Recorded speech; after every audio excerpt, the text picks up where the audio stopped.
Hey everybody, Monica King here, and so I just wanted to go over a few really quick things that either I've seen on social media or has been asked of me recently.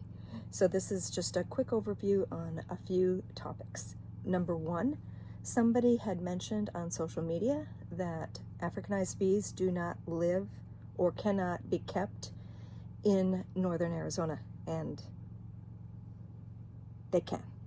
Sorry. I've had people keep them in Nebraska.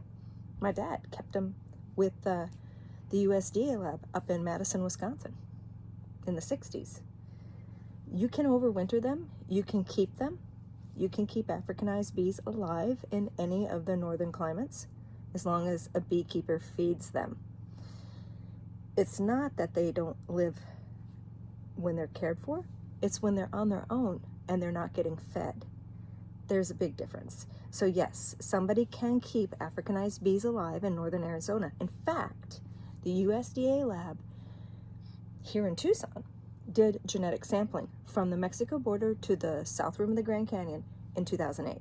And what they found was the 98% of the feral colonies that they sampled were Africanized. So they can. So that was a false statement. So but anyway, I go on.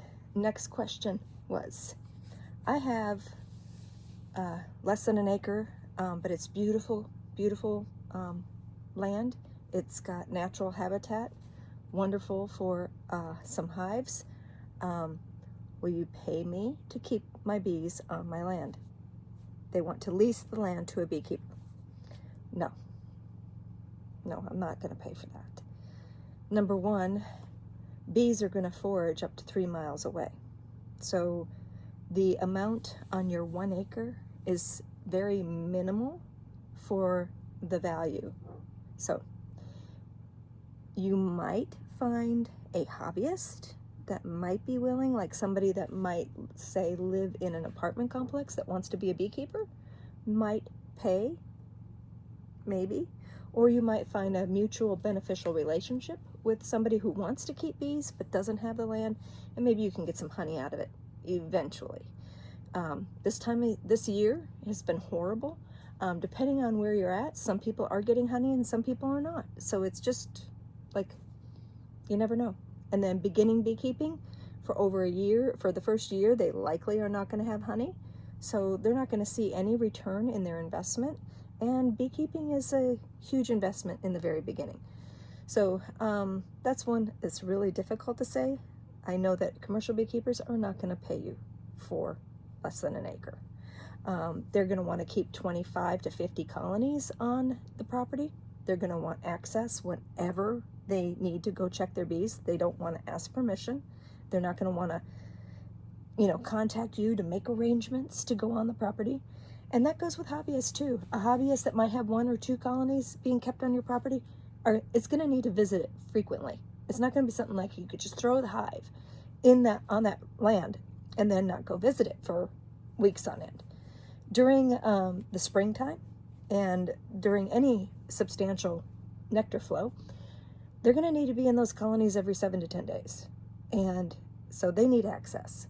So there's quite a few things that come into play here. So no, I'm going to say no, unless you can find a hobbyist that's willing to do some sort of trade. I don't see them giving you any substantial amount of money for a lease for that land. And the next one is apitherapy. And the apitherapy is a very valued medicinal option for people with many different ailments. But to ask a beekeeper to either lease a hive or for a beekeeper to allow you to go onto their property anytime to gather the bees, or for a beekeeper to take that time out of their day once a week to give you a new supply of bees, and the liability involved, you're not going to find somebody. Not anybody who's been in beekeeping for very long anyway. So with that said, if you're wanting to do apitherapy, you need to take a class, learn beekeeping skills, and have your own hive. Hey, maybe contact that person that has that 1 acre. If you can't have it right where you're at, maybe get involved, get somebody that has the land, but you take that responsibility. Again, it's too much work, too much liability in that medical area to be involved in that kind of thing. So I hope those answered some questions. Kind of, it's like 6 a.m. and the sun is beating down already out there. I got to get out in the bees. So have a good day.